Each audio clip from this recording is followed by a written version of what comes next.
Vítejte, v dnešním videu budeme hovořit o jednom z nejkreativnějších nástrojů ve fotografii, což je hloubka ostrosti. Budu se snažit tento pojem vysvětlit co možná nejjednodušeji, bez zbytečných technických detailů. A hlavně řekneme si, jak s hloubkou ostrosti pracovat. Tohoto pojmu už jsem se dotkl ve videu, jak fotit na prioritu clony, a video najdete nahoře na kartě. Mé jméno je Petr Jalový a společně s vámi tvořím tento YouTube kanál pro ty, kteří se chtějí bavit fotografováním. Co to tedy ta hloubka ostrosti je? Určitě už vás někdy zaujalo třeba na portrétních fotkách, jak je prostředí za modelkou nebo před modelkou rozostřené, neostré. A přitom modelka samotná je ostrá. Je na ní zaostřeno a pohybuje se v hloubce ostrosti. Většina toho, co je za modelkou a před modelkou, je rozostřeno, tedy mimo hloubku ostrosti. Hloubka ostrosti je tedy prostor, ve kterém se jeví objekty ostré. Důležité je vědět, že hloubka ostrosti, tedy prostor, ve kterém se nám jeví na fotce věci ostré, je proměnlivý faktor.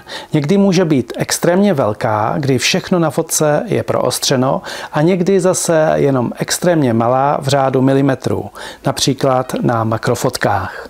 A k čemu nám je vlastně hloubka ostrosti dobrá? Představte si, že budete chtít fotit například krajinu. V krajině budeme chtít, aby všechno bylo zřetelné, aby prakticky všechno bylo ostré, aby krajina byla ve velké hloubce ostrosti. Naopak, když budeme fotit nějaký detail, třeba malinkého broučka na trávě, tak budeme chtít, aby byl v malé hloubce ostrosti a všechno ostatní bylo rozostřeno. Aby tento brouček jakoby vystupoval z fotky a směřoval oko diváka právě k němu. Přitom zůstává v kontextu svého pozadí i popředí, které je rozostřené. Řekli jsme si tedy, co to hloubka ostrosti je a proč ji používat. Teď se podíváme na to, jak s ní pracovat a co nám vlastně hloubku ostrosti ovlivňuje. Jsou to 3 základní věci: ohnisko objektivu, clona a vzdálenost od fotografovaného objektu. Tím prvním je ohnisko objektivu. Jistě víte, že objektivy se prodávají s různými ohnisky a jsou označeny v milimetrech. Například 35 mm, 50 mm, 85 mm, 200 mm a tak dále a tak dále. Je to velmi jednoduché. Čím máme kratší ohnisko, tím je větší hloubka ostrosti. A naopak, čím máme delší ohnisko, tím je menší hloubka ostrosti. Krátké, širokouhlé objektivy budou mít mnohem větší hloubku ostrosti než dlouhé teleobjektivy. Samozřejmě za předpokladu, že máme nastavenou stejnou clonu a jsme stejně daleko od fotografovaného objektu.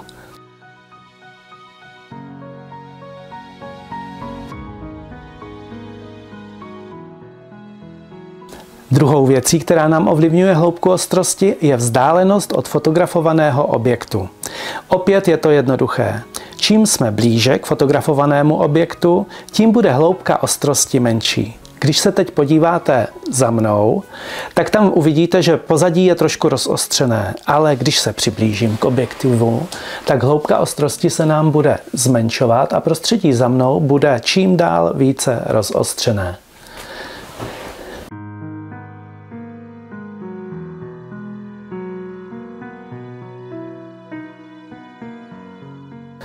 Extrémně je to vidět třeba na makrofotkách, kde ostříme opravdu na velmi krátkou vzdálenost a hloubka ostrosti tady někdy dosahuje třeba jenom několika milimetrů.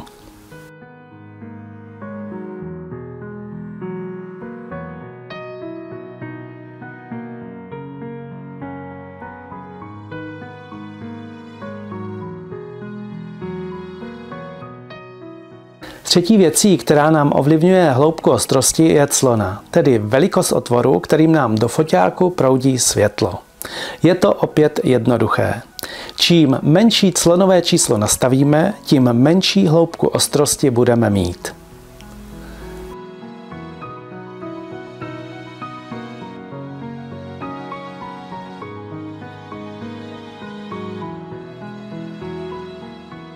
Tyto 3 věci, které nám ovlivňují hloubku ostrosti, tedy ohnisko objektivu, clona a vzdálenost od fotografovaného objektu, se vzájemně ovlivňují a dají se také kombinovat. Fotograf krajiny většinou použije krátké ohnisko, ostří na velkou vzdálenost a ještě přicloní. Dosáhne tak proostření celého snímku. Fotograf portrétu použije delší ohnisko, třeba 85 mm nebo delší, odcloní foťák na clonu 1.4 nebo 1.8, případně 1.2, pokud mu to objektiv umožní, a jde poměrně blízko k modelce. Výsledek je pak rozostřené pozadí a popředí a modelka krásně vystupuje z obrazu.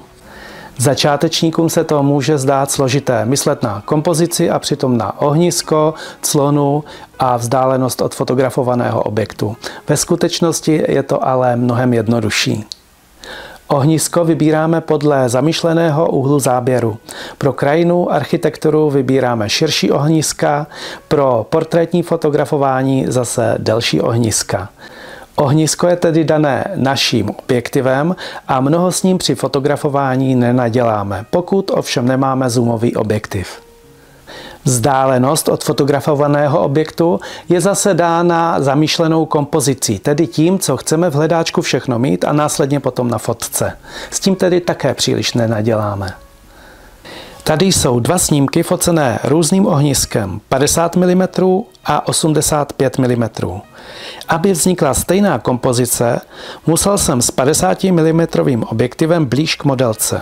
Kratší vzdáleností jsem tedy kompenzoval menší hloubku ostrosti 50 mm ohniska, protože jsme si řekli, že delší ohnisko má menší hloubku ostrosti a vzdálenost zase čím menší vzdálenost, tím menší hloubka ostrosti. A vidíte, že hloubka ostrosti je tím pádem velmi podobná u obou snímků, i když jsou foceny různými ohnisky. Co nám tedy zbývá, je clona a s ní budeme pracovat nejčastěji při nastavení správné hloubky ostrosti. Jak tyhle poznatky tedy využijeme v praxi a jak budeme fotit? Pokud budeme chtít dosáhnout malé hloubky ostrosti, tedy aby popředí a pozadí bylo rozostřené, potom nasadíme objektiv pokud možno s delším ohniskem. V hledáčku najdeme vhodnou kompozici a clonu nastavíme na co možná nejnižší číslo. Pro malou hloubku ostrosti se nám tedy budou hodit objektivy s delším ohniskem a pokud možno co nejsvětelnější, což znamená, že na nich lze nastavit nízké clonové číslo, například 1.4, 1.8. A naopak, pokud budeme chtít velkou hloubku ostrosti, budeme fotit třeba krajinu nebo architekturu, vezmeme si širokouhlý objektiv s krátkou ohniskovou vzdáleností, v hledáčku si najdeme to, co tam chceme mít, zaostříme co možná nejdále a nastavíme vyšší clonové číslo. Se samotnou hloubkou ostrosti je pak třeba pracovat v rámci nějakých kompozičních pravidel. O kompozici jsem natočil samostatné video a najdete ho nahoře na kartě. Nakonec mám pro vás jedno cvičení, abyste lépe pochopili, co to ta hloubka ostrosti vlastně je a jak se s ní pracuje. Vemte si foťák, nastavte prioritu clony a nejnižší možné clonové číslo. Vemte šálek třeba na kávu a postavte ho na stůl. Najděte si v hledáčku vhodnou kompozici a vyfoťte. Potom zvedněte clonové číslo, udělejte opět fotku a takhle postupně navyšujte clonová čísla. Na fotkách potom porovnejte hloubku ostrosti a budete vidět, jak se vám proměňuje. A to je vlastně celé kouzlo. Jestli pro vás dnešní video bylo užitečné, dejte like, můžete sdílet a velmi mě potěší jakýkoliv komentář. Jste-li tu dnes poprvé, nezapomeňte se přihlásit k odběru a podívat se také na další moje videa. Zachovejte mi přízeň a já se těším, že se společně budeme bavit fotografováním a úpravou fotek.